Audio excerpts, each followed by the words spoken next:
ओम नमः शिवाय। मैं हूं ज्योतिष पंडित दीपक दुबे और उपस्थित हूं आपके साथ मंगल के गोचर के परिवर्तन के प्रभाव को लेकर। मंगल 18 अगस्त से 3 अक्टूबर तक कन्या राशि में गोचर करेंगे। क्या होगा इसका प्रभाव, करेंगे आपसे चर्चा। नए दर्शकों को बता दूं कि जो यह मेरा राशिफल है यह लग्न राशि पर आधारित है। आपको चाहिए कि आप अपनी चंद्र कुंडली, नामाक्षर, सूर्य कुंडली इत्यादि को या जो तारीखों के हिसाब से देखते हैं उस हिसाब से इसे ना देखें, बल्कि अपने लग्न राशि के आधार पर इसे देखें। दूसरा, हमेशा सामान्य आधार पर ही होता है राशिफल। आपको चाहिए कि कोई विशेष परिस्थिति हो तो आप अपनी कुंडली का विश्लेषण कराएं, उसके बाद किसी निष्कर्ष पर पहुंचें। जो लोग मुझसे परामर्श लेना चाहते हैं, मेरी वेबसाइट astrotips.in है, उसके माध्यम से आप मुझसे परामर्श ले सकते हैं। जैसा मैं हमेशा बताता हूं, गोचर का प्रभाव तभी अधिक प्रभावशाली होगा जब वही ग्रह उस समय गवर्निंग कंडीशन में हो, अन्यथा उतना प्रभाव नहीं होता, बहुत कम प्रभाव जो है वो देखने को मिलता है। अब हर लग्न राशि के हिसाब से बात करेंगे कि मंगल जो है किस प्रकार का प्रभाव आपको देने जा रहे हैं अपने इस लंबे गोचर में। लगभग 1.5 महीने का यह गोचर जो है वो होने जा रहा है, पूरा सितंबर, आधा अगस्त और अक्टूबर का प्रारंभ। कन्या राशि मंगल के लिए अच्छी राशि नहीं मानी जाती, शत्रुवत है, बुध से कोई मित्रता नहीं है मंगल का। हालांकि दोनों का जब कॉम्बिनेशन होता है, मंगल और बुध का कहीं एक साथ, विशेष करके पंचम में हो जाए, 11th हाउस में हो जाए, तो यह कार्य व्यापार के दृष्टिकोण से बहुत अच्छा होता है, क्योंकि ऊर्जा और बुद्धि का अच्छा समन्वय देखने को मिलता है। लेकिन ऐसे राशि जो ग्रहों में जो सामंजस्य, उसमें बहुत अच्छा जो है वो संबंध नहीं माना जाता।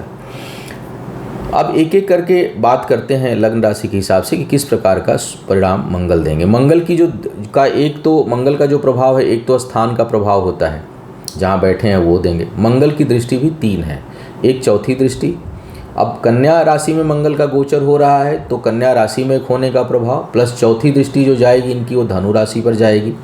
इनकी जो सप्तम दृष्टि जाएगी वो मीन राशि पर जाएगी। दोनों दृष्टि जो है वो मित्र राशियों की है, और अष्टम दृष्टि स्वयं की राशि मेष राशि पर जाएगी, वो उनकी अपनी ही राशि है। तो इनकी दृष्टि तो शुभ रहने वाली है, शुभ प्रभाव देने वाली है। अब डिपेंड करेगा कि किस लग्न राशि में है। अगर शत्रु लग्न राशि में है तब नकारात्मक भी हो सकती है, लेकिन सामान्यतः बहुत से जगहों पर यह शुभ प्रभाव ही देने वाली है। अब देखा जाए कि मेष वालों के लिए जो है छठे भाव में इनका गोचर हो रहा है। छठे भाव से इनकी जो दृष्टि जाएगी मंगल की, वो भाग्य स्थान पर जाएगी, वो द्वादश में जाएगी और लग्न पर जाएगी। अब लग्नेश का छठे भाव में आना ठीक नहीं है, बहुत अधिक परिश्रम करना पड़ेगा, परिश्रम का परिणाम कम मिलता है। एफर्ट आप ज़्यादा करेंगे, रिजल्ट जो है वो निगेटिव होता है, तो थोड़ा सा आपको प्रयास बढ़ाना होगा। हालांकि भाग्य स्थान पर लग्नेश की दृष्टि का जाना भाग्य का कुछ हद तक साथ बनाएगा, अन्यत्र यहाँ वहाँ भटकाव, सुदूर की यात्रा, थोड़े खर्च में अधिकता और लग्न पर दृष्टि पड़ने के कारण आत्मबल बना रहेगा। ऊर्जा जो है वो बिल्कुल कम नहीं होगी, एनर्जी लेवल बढ़ा रहेगा, इसलिए परिश्रम खूब करेंगे। हालांकि परिश्रम की स्थिति भी बनेगी, परिणाम वैसे नहीं आएंगे, लेकिन परिश्रम खूब करेंगे और उत्साह में कमी नहीं आएगी। थोड़ा मंगल की दृष्टि अगर सीधी लग्न पर पड़ रही हो तो भले चाहे अपनी लग्न ही क्यों ना हो, अपनी राशि ही क्यों ना हो, चोट चपेट का खतरा चेहरे पर हो जाता है। और मंगल जो है कटने फटने, बहुत तेज़ चोट और रक्त वगैरह खून बहने की संभावना जनरेट करते हैं, तो थोड़ा आपको अपने चेहरे को बचाकर रखना चाहिए मंगल के इस गोचर के दौरान। अब बात करते हैं वृषभ वालों के लिए। वृषभ वालों के लिए देखा जाए तो मंगल जो है वो सप्तम भाव के स्वामी हैं, दूसरे भाव के स्वामी हैं, और यह आ रहे हैं आपके पंचम भाव में इनका गोचर होगा। मंगल का पंचम भाव में आना व्यक्ति को अगर परमानेंट कुंडली में हो तो बहुत स्पष्टवादी बनाता है। भले सामने वाले को थोड़ा बुरा लग जाए, लेकिन बहुत स्पष्ट बोलेंगे। अगर राहु वगैरह के प्रभाव में नहीं है मंगल, तो व्यक्ति कभी झूठ नहीं बोलता किसी भी परिस्थिति में। कुछ करेगा भी, कोई पूछेगा, अगर भले हो सकता है बोले ना, लेकिन अगर आप जब पूछ देंगे तो वो व्यक्ति झूठ नहीं बोलेगा, चाहे वो कोई अच्छी बात हो या बुरी बात हो। स्पष्ट वक्ता बनाता है। शिक्षा प्रतियोगिता के लिए बहुत अच्छी स्थिति नहीं है, सामान्य स्थिति उत्पन्न करेंगे। संतान प्राप्ति के लिए कठिनाई उत्पन्न करेंगे और गर्भस्थ अगर कोई महिला है तो उनको विशेष सावधान रहना चाहिए। यहाँ से इनकी दृष्टि पड़ रही है अष्टम भाव में, तो स्वास्थ्य को लेकर के भी आपको ध्यान अपना विशेष रूप से ध्यान इस दौरान रखना चाहिए, क्योंकि स्वास्थ्य प्रभावित हो सकता है। इनकम के मामले में सामान्य स्थिति रहेगी, लेकिन व्यय की अधिकता रहेगी, खर्च जो है वो बढ़ेगा। आय में बहुत वृद्धि नहीं होगी, लेकिन खर्च में वृद्धि हो जाएगी। तो कुल मिलाकर यह थोड़ा सा मंगल यहाँ पर केवल वाणी के, वो भी वाणी में भी कई बार अपने पैर में कुल्हाड़ी मार लेंगे, बाकी मामलों में कोई बहुत अच्छा परिणाम देते हुए दिखाई नहीं दे रहे हैं। हाँ, अचानक प्रेम संबंध जरूर पनप सकता है, तो नए संबंध बनने की संभावना मंगल यह देते हैं। मिथुन वालों के लिए शत्रुवत ही हो जाते हैं। आय स्थान के स्वामी हैं, छठे भाव के स्वामी हैं और चतुर्थ भाव में आ रहे हैं। अब चतुर्थ भाव में आने से इनकी एक जो दृष्टि पड़ेगी वो सप्तम पे पड़ेगी, एक दृष्टि पड़ेगी दसम पे और एक दृष्टि पड़ेगी आपके 11वें भाव पर। 11वें भाव पर गुरु और राहु दोनों हैं। आय में वृद्धि के लिए यह ठीक है, जमीन जायदाद से लाभ होने की संभावना बन जाएगी। चतुर्थ भाव में मंगल जो है वो भूमि, भवन, वाहन इत्यादि के लिए ठीक ठाक योग बनाते हैं। हालांकि छठे भाव के स्वामी भी हैं, तो कई बार लोग जो है उससे वंचित भी रह जाते हैं। अगर अस्थाई कुंडली में देखना होगा कि मंगल की क्या स्थिति है, लेकिन अगर जमीन जायदाद से संबंधित कर्ज इत्यादि लेकर के, लोन लेकर के कुछ लोग अपनी संपत्ति खरीदते हैं, बनाते हैं, उसके लिए यह समय अनुकूल है। कार्य क्षेत्र में थोड़ा दबदबा और प्रभाव आपका बनेगा, उस दृष्टिकोण से शुभता रहेगी। जीवन साथी के साथ संबंधों को लेकर के बहुत अच्छी स्थिति उत्पन्न नहीं होगी, यहाँ पर थोड़ी कठिनाई और दूरी उत्पन्न हो सकती है, तो थोड़ा आपको संबंधों को संभाल कर चलने की आवश्यकता पड़ेगी। आय के लिए यह मंगल ठीक है। कर्क वालों के लिए परम मित्र हो जाते हैं चंद्रमा के मंगल। गोचर में यह आ रहे हैं आपके तीसरे भाव में, यहाँ से इनकी दृष्टि छठे भाव पर, सीधी दृष्टि भाग्य स्थान पर और 8वीं दृष्टि जो है वो दसम भाव पर पड़ रही है। कार्यक्षेत्र, व्यापार, भाग्य, इन सब मामलों में मंगल का यह गोचर काफ़ी प्रभावशाली है। शिक्षा, प्रतियोगिता और बुद्धि के बल पर सफलता अर्जित आप करेंगे।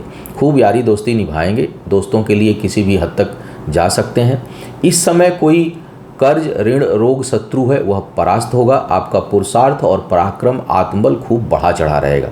तो मंगल का यह गोचर जो है वो आपके व्यक्तिगत व्यक्तित्व के लिए, शिक्षा प्रतियोगिता के लिए, समस्याओं से निकलने के लिए, भाग्य में वृद्धि के लिए और कार्य क्षेत्र में विस्तार के लिए अच्छा है। हालांकि राहु की उपस्थिति भी है, तो यहाँ पर थोड़ा संघर्ष, क्योंकि राहु पर मंगल की दृष्टि अंगारक योग भी बनाती है और शनि की दृष्टि भी दसम भाव पर जा रही है। तो दसम भाव पर गुरु की उपस्थिति, राहु की उपस्थिति, मंगल की दृष्टि और शनि की नीच दृष्टि, तो वाद विवाद तो निश्चित है, बहुत तगड़े वाद विवाद होंगे। हालांकि एक बात अच्छी है कि इसमें संभावना, अगर राहु या शनि की दशा अंतर्दशा नहीं हुई तो आपके पक्ष में चीज़ें जाएं, इसकी संभावना बहुत अच्छी रहेगी। लेकिन सडन बड़े परिवर्तन हो सकते हैं, इसके लिए तैयार रहिएगा। बड़े उठापटक की संभावना भी बनेगी। हालांकि भाग्य साथ रहेगी और अंतिम विजय, अगर शनि या राहु की दशा अंतर्दशा नहीं हुई तो अंतिम विजय आपकी होगी। शनि और राहु का प्रभाव हुआ तो बहुत नुकसान हो सकता है। सिंह वालों की बात करते हैं। सिंह वालों के लिए मंगल जो है वो चतुर्थ भाव के स्वामी हैं, लाभ भाव में आ रहे हैं और भाग्य स्थान की, यह भाग्य के लिए ठीक नहीं है।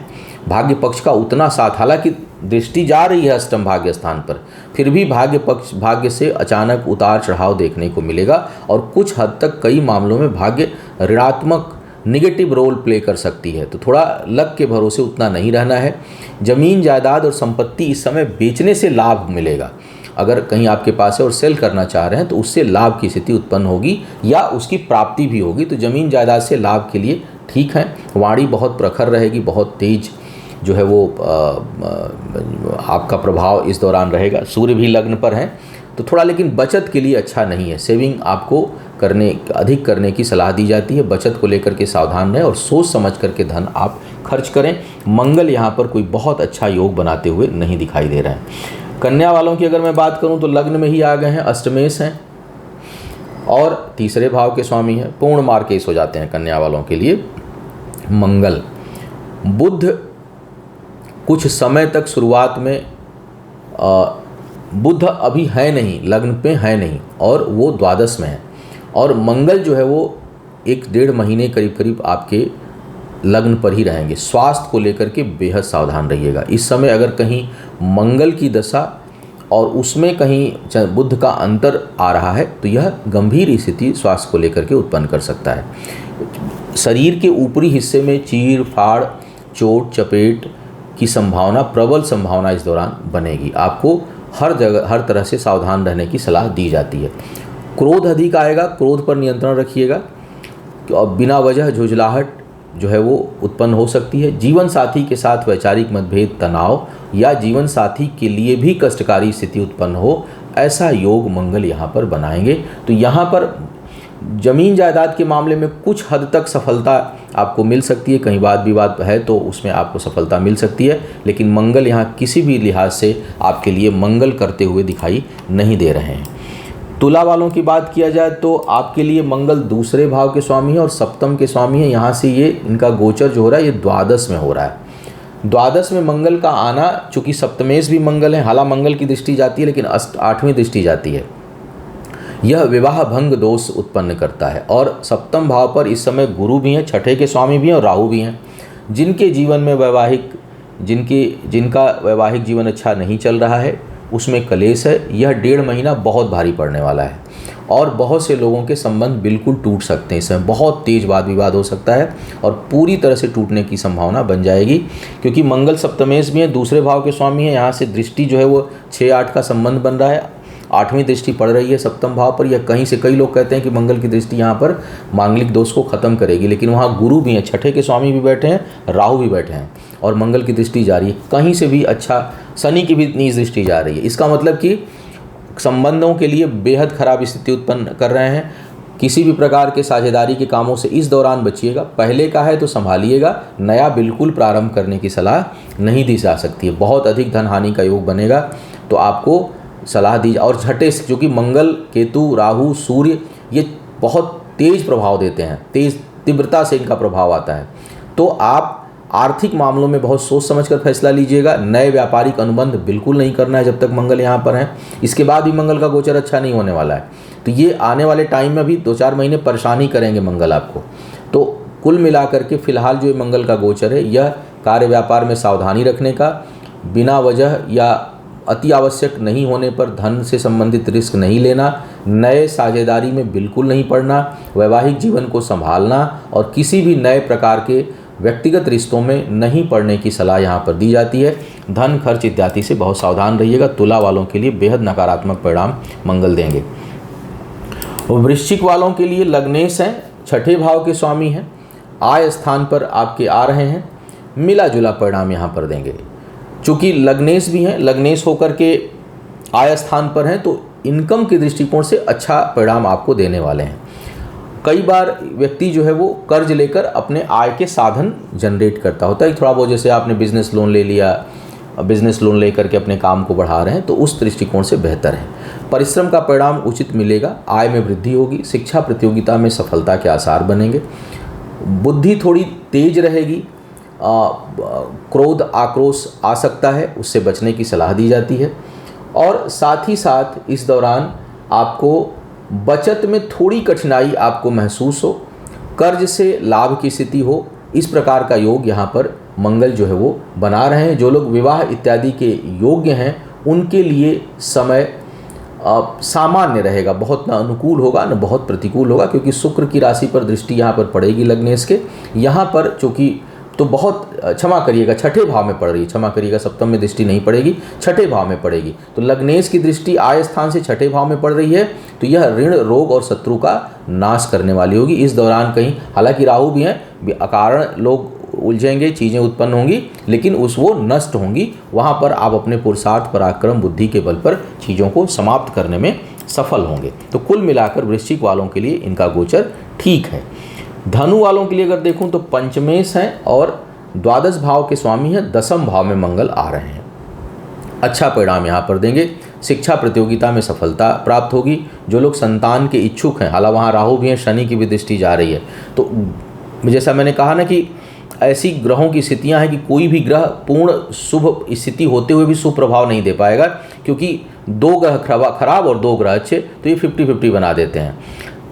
अब शनि की नीच दृष्टि बहुत चीज़ों को डिस्टर्ब करेगी। राहु भी वहाँ पर एकदम शत्रु राशि में बैठे, वो भी डिस्टर्ब करेंगे। हालांकि यहाँ गुरु बहुत अच्छे हैं और मंगल की दृष्टि अच्छी है, तो गर्भस्थ शिशु के लिए बहुत खतरनाक स्थिति उत्पन्न हो रही है। जो गर्भवती महिलाएं हैं उनको बहुत ध्यान रखना चाहिए। कुंडली में अगर नाड़ी दोष है या कुंडली में भी अगर इस प्रकार का कहीं अंगारक दोष वगैरह पंचम भाव पे बन रहा है, तब तो बहुत ही सावधान रहना चाहिए। उससे संबंधित उपचार, पूजा, वैदिक और मेडिकल साइंस दोनों का सहारा आपको लेना चाहिए। सावधानी अधिक रखनी होगी। शिक्षा प्रतियोगिता में मध्यम सफलता मिलेगी। क्रोध, वाणी पर नियंत्रण रखना है। कार्य क्षेत्र में विस्तार होगा, दबदबा आपका बढ़ेगा। बहुत से लोग जो नौकरी पाने के इच्छुक हैं उनके लिए नौकरी इत्यादि मिलने की अच्छी संभावना इस दौरान आपके लिए बनती है। तो यह आधा शुभ और आधा अशुभ प्रभाव इस दौरान देंगे। जमीन जायदाद से संबंधित कामों में आपको सफलता प्राप्त हो जाएगी। मकर वालों की बात करूं तो चतुर्थ भाव के स्वामी हैं और आय स्थान के स्वामी हैं, भाग्य स्थान पर हैं। और यहाँ पर लग्नेश से तो परम शत्रुता है, लेकिन इनकम के दृष्टिकोण से यहाँ पर मंगल का आना ठीक है। भाग्य का साथ मिलेगा, अचानक धन संपत्ति की प्राप्ति हो सकती है। विवादित संपत्ति में भी कुछ हद तक सफलता मिलेगी, लेकिन विवाद बहुत ज़्यादा होगा। तो संपत्ति से संबंधित अगर किसी का कुछ आवरण बना हुआ है, माहौल बना हुआ है, तो उसमें वाद विवाद बहुत होगा। हालांकि उसमें सफलता आपको प्राप्त हो जाएगी, उससे चीज़ें आपको प्राप्त हों लड़ झगड़ के, इसकी संभावना बन रही है। इनकम जो है वो ठीक ठाक रहेगी, आय में वृद्धि है। करीबी लोगों के साथ थोड़ा सा वैचारिक मतभेद या तेज विवाद हो सकता है, फिर भी आप मदद करने के लिए तैयार रहेंगे। तो यहाँ पे शुभाशुभ स्थिति मंगल उत्पन्न कर रहे हैं। कुंभ वालों के लिए अष्टम में मंगल आ रहे हैं, दसम भाव के स्वामी हैं, पराक्रम भाव के स्वामी हैं और आ रहे हैं छठे भाव में। यह पद प्रतिष्ठा के लिए ठीक नहीं है। अचानक बहुत से लोगों के लिए डिमोशन की संभावना बन सकती है या कोई पद प्रतिष्ठा मिलते मिलते रह जाए, इसका भी योग बनेगा। शरीर का निचला हिस्सा प्रभावित हो सकता है, चोट चपेट सर्जरी का योग बनेगा। स्वास्थ्य को लेकर के बेहद सावधान आपको रहना चाहिए। बचत करने में कठिनाई उत्पन्न होगी। करीबी लोगों से तेज वाद विवाद या कोई गहरा संबंध टूट जाए, मैं विवाह की बात नहीं कर रहा हूँ, उसके अलावा कहीं दोस्ती भाई बहन के साथ संबंध टूट जाए, इतना अधिक विवाद हो, इसकी संभावना भी यह मंगल बनाएंगे। तो मंगल यहाँ शुभ परिणाम देते हुए दिखाई नहीं दे रहे हैं। मीन वालों की बात करूँ तो लाभ भाव के स्वामी हैं और भाग्य स्थान के स्वामी हैं, आपके सप्तम भाव में आ रहे हैं। सीधी दृष्टि लग्न पर पड़ेगी, मित्र दृष्टि पड़ेगी। तो कार्य व्यापार के लिए तो अच्छा है, भाग्य में वृद्धि होगी, व्यापारिक अनुबंध बढ़ेंगे, छोटी छोटी सफलताएं आपको हासिल होंगी। लेकिन वैवाहिक जीवन के लिए यह मंगल ठीक प्रभाव नहीं उत्पन्न करेंगे। वैवाहिक जीवन में कठिनाई, वाद विवाद होने की अच्छी संभावना इस समय बनेगी। बचत को लेकर के आप परेशान रहेंगे, बचत नहीं होगी। वाणी कड़वी हो सकती है, सोच समझकर आप बोलें, अन्यथा बोल करके आप नुकसान कर लेंगे। जो है वो नकारात्मक थॉट्स आएंगे और बहुत कड़वा बोल सकते हैं, तो आपको उसमें जो है सावधानी रखने की आवश्यकता है। फिर भी ऊर्जा बहुत अधिक रहेगी। एनर्जी को कंट्रोल करके अगर आप काम करते हैं तो आपको सफलता प्राप्त होगी। कार्य क्षेत्र में दबदबा और बड़े लोगों के प्रभाव से आपके काम में वृद्धि हो, इसके संकेत मिल रहे हैं। मंगल का जब गोचर हो रहा है उस दौरान अपने सेहत को लेकर के बहुत सावधान रहिएगा। अचानक चोट चपेट घटना दुर्घटना का योग आपके लिए बन रहा है। पूरे गोचर का प्रभाव नहीं, शुरुआत में एकदम प्रारंभ में जैसे ही गोचर हो उस दौरान की बात कर रहा हूँ। तो यह था इस मंगल के गोचर का संभावित प्रभाव। उम्मीद है आपको मार्गदर्शन मिला होगा। आपका आने वाला समय शुभ हो, आयु आरोग्य और ऐश्वर्य की वृद्धि हो, इन्हीं शुभकामनाओं के साथ आपसे विदा लूँगा। पुनः मुलाकात होगी किसी नए विषय पर, तब तक के लिए मुझे आज्ञा दीजिए। ओम नमः शिवाय।